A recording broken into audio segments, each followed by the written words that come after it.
अस्सलामुअलैकुम सत श्री अकाल। पंजाबी प्रचार टीवी के नाल मैं इरफान समोर असी हसन अब्दाल पंजा साहब पहुँचे हाँ और इत्थे तकरीबात विसाखी के हवाले नाल जारी ने।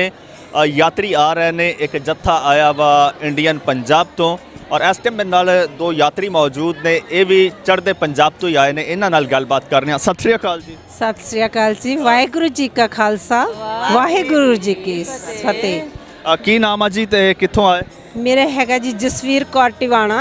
मैं पटियाले शहर तो आई हाँ, पंजाब तो। हाँ जी, तो असी पहला भी गुरु नानक देव जी के प्रकाश दिहाड़े ते आ चुके, तो सानू बहुत खुशी है कि इत्थे दी सरकारां सानू वीज़े दे के वार वार सानू खिच पाउंदी है। इत्थे असली स्थान साडा, असली धर्म साडा यही है, असली पंजाब साडा यही है, क्योंकि साडे पहले पातशाही दा सब कुछ इत्थे है, साडे गुरु पीर इत्थे ने। सानू बार बार ये है भी जिहड़ियां संगतां नूं वीज़े नहीं दिते गए, मेरी यही अपील है सरकारां नूं कि उन्हां नूं भी वीज़े दिते जाण, सब दी मनोकामना पूरी होवे। असी असली अपने पंजाब नूं आके देखीए, अपने भैन भरावां नूं मिलीए। असी जदों गुरु नानक देव जी दे प्रकाश दिहाड़े ते आए उदों भी सानू बहुत सत्कार मिलिया ते हुण भी बहुत सत्कार मिलिया। मैं बाहर ने बलहार ने जानी हाँ, इत्थे दी सरकारां दे, इत्थे दे सेवेदारां दे, जो भी इत्थे तुसी साडी सेवा करदे हो सारे भैन भरा, मतलब बहुत सत्कार मिलदा है, बहुत सानू चंगा लगदा इत्थे आउणा। बार बार संगतां नूं मैं इत्थे लैके आई हां। पहलां बीबियां कहंदे भी तुसी पाकिस्तान गए आ, उत्थे जाए ते ऐदां हुंदा है। मैं कहा कोई खौफ नहीं, मैनूं कोई डर नहीं लग्या। मैं कहा कि मैनूं ये भी कहा सी उत्थे तो मार देणगे, मैं कहा मैं तो मरन वास्ते ही चली हां। अच्छा जी, वाह जी वाह। बई नहीं, साडा बहुत प्यार मिलिया। होर बीबियां ने फटाफट पासपोर्ट बनवाए, मैं हुण नाल लैके आई उन्हां नूं इत्थे।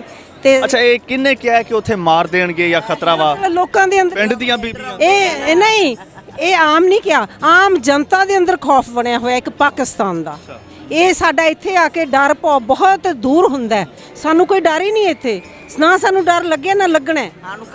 सानू तां इंडिया नालों भी ज़्यादा इत्थे प्यार मिलिया। इन्ना तां साडी मोदी सरकार ने नहीं सानू सिक्योरिटी दित्ती जिन्नी इत्थे मिली है ना। मतलब सिक्योरिटी जो भी है, इन्ना प्यार इन्ना सत्कार नाल बोलदे ने कि मैं तुहानूं बयान करके दस नहीं सकदी।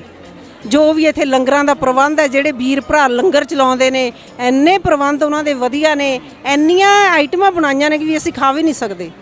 अच्छा जी। हाँ जी, मैं दस नहीं सकती, पर बहुत चंगा लगा। एक मैं ये कहनी है भी थोड़ा जिहा इत्थे डिसिपलिन चाहिदा है, ते एक थोड़ी जी मर्यादा चाहिदी है, क्योंकि जदों लंगर छकाउंदे ने उहदे विच मर्यादा नहीं पूरी वरती जाती, क्योंकि सानू सुचमता चाहिए है। साडे जिहड़ी गुरु पीरां दी असली मेन चीज़ है वो यही है।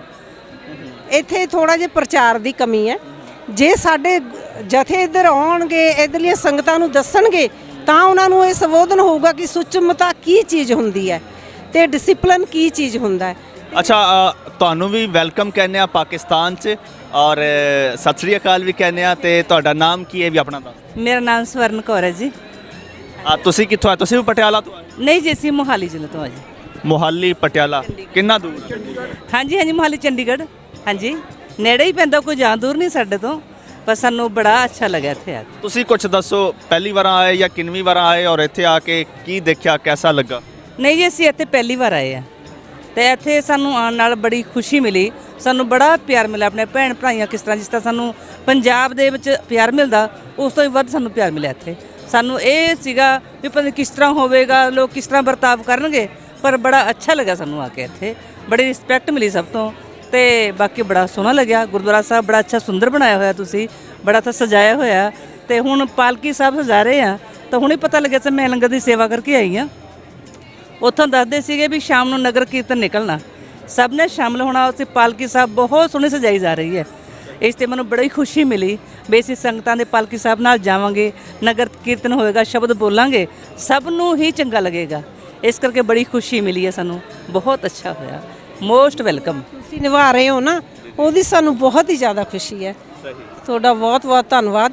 ਦੁਬਾਰਾ ਫੇਰ ਵੀ ਮਿਲਦੇ, ਮਹਾਰਾਜ ਜੀਂਦੇ ਰਹੇ ਤਾਂ ਫੇਰ ਵੀ ਆਵਾਂਗੇ ਜਲਦੀ। ਅੱਛਾ, ਇੱਕ ਬੀਬੀ ਇੱਥੇ ਕਹਿ ਰਹੀ ਸੀ ਕਿ ਇਹ ਜਿਹੜਾ ਕੰਪਲੈਕਸ ਬਣਿਆ ਵਾ ਨਾ, ਅਸੀਂ ਇਹਦੇ 'ਚ ਬਾਉਂਡ ਆ ਔਰ ਇਸ ਤੋਂ ਬਾਹਰ ਸਾਨੂੰ ਅਲਾਉ ਨਹੀਂਗਾ। ਦੇਖੋ, ਇਹ ਤਾਂ ਅਸੀਂ ਬਾਹਰ, ਸਾਨੂੰ ਮਤਲਬ ਹੀ ਨਹੀਂ, ਜਿਹੜਾ ਸਾਡਾ ਮੇਨ। ਮੈਂ ਇਹੀ ਗੱਲ ਕੀਤੀ ਸੀ, ਬਾਹਰ ਜਾਣਾ ਕਾਹਦੇ ਲਈ? ਅਸੀਂ ਕੀ ਕਰਨ ਜਾਣਾ?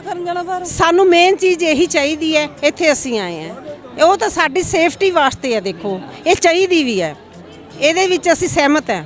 ਸਾਨੂੰ ਕੋਈ ਪ੍ਰੋਬਲਮ ਨਹੀਂ। ਮੇਨ ਚੀਜ਼ ਸਾਡੀ ਇਹ ਹੈ। ਤੁਸੀਂ ਕੁਝ ਕਹਿ ਰਹੇ ਸੀ? ਅਸੀਂ ਤਾਂ ਸਿਰਫ ਦਰਸ਼ਨ ਕਰਨ ਆਏ ਹਾਂ ਜੀ, ਸਾਨੂੰ ਤਾਂ ਸਿਰਫ ਦਰਸ਼ਨ ਦੀ ਜ਼ਰੂਰਤ ਹੈ। ਬਾਕੀ ਤਾਂ ਦੇਖੋ ਸਾਡੇ ਉੱਥੇ ਇੰਡੀਆ ਬਾਜ਼ਾਰ ਬਥੇਰੇ ਆ, ਸ਼ਾਪਿੰਗ ਕਰਨਾ ਬਹੁਤ ਕੁਝ ਹੈਗਾ, ਠੀਕ ਹੈ ਨਹੀਂ, ਤੇ ਉੱਥੇ ਕਿਸੇ ਚੀਜ਼ ਦੀ ਕਮੀ ਨਹੀਂ ਹੈ। ਅਸੀਂ ਤਾਂ ਸਿਰਫ ਦਰਸ਼ਨ ਕਰਨ ਆਏ ਹਾਂ ਤੇ ਸਾਨੂੰ ਦਰਸ਼ਨਾਂ ਦੀ ਹੀ ਜ਼ਰੂਰਤ ਹੈ। ਦਰਸ਼ਨ ਸਾਨੂੰ ਖੁੱਲੇ ਹੁੰਦੇ ਆ।